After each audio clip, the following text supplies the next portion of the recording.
Inappropriate adjustments.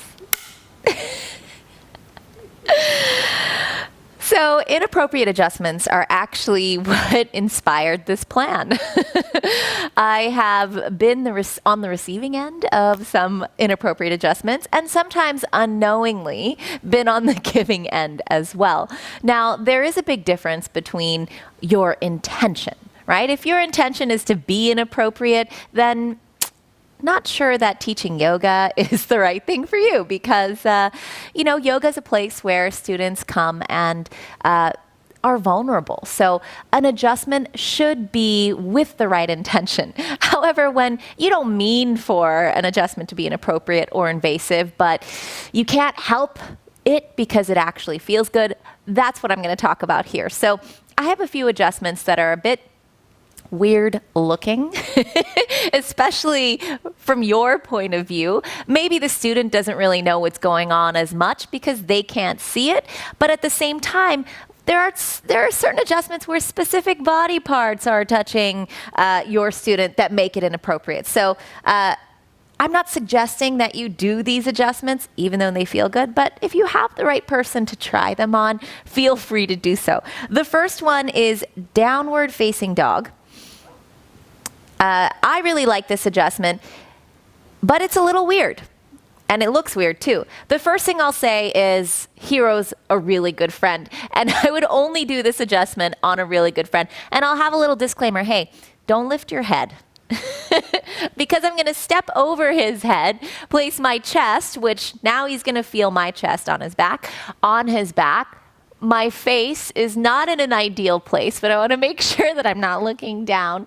And I now have my hands free to help him. This is the effective part of the adjustment. Spread the shoulder blades, maybe even draw the ribs in, and using my hands to lengthen his hips up and back. Does this feel inappropriate? But it looks inappropriate, right? So that's one of the inappropriate adjustments that are actually effective.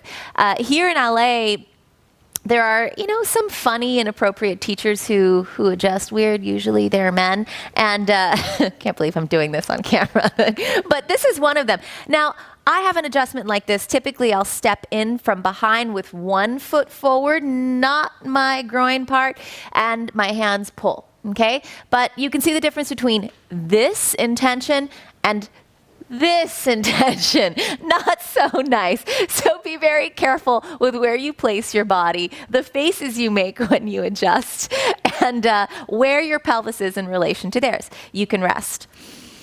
There's another adjustment that I really like that's actually helpful for me, and it's in Prasarita Padottanasana. So come into wide-legged forward fold. It's actually a verbal adjustment, and you can help a student with it. And one of my students actually taught me this one, and as I was taking her class, she told the whole class to peel their magnolias open. Go ahead and peel your magnolias, which feels really good. And if you wanted to help a student do this, go ahead and go profile to the camera. That way works too. You could stand behind them with your your knees on their shoulders, pressing their head down, and you can use your hands on their hamstrings, pulling them towards you and peeling their magnolias open. You can see why this can be slightly inappropriate because I'm literally peeling his butt open, but also it feels great, right? Okay, good. Inappropriate adjustments. I'm sure there are a ton more. Maybe you'll share some with me in the comments below.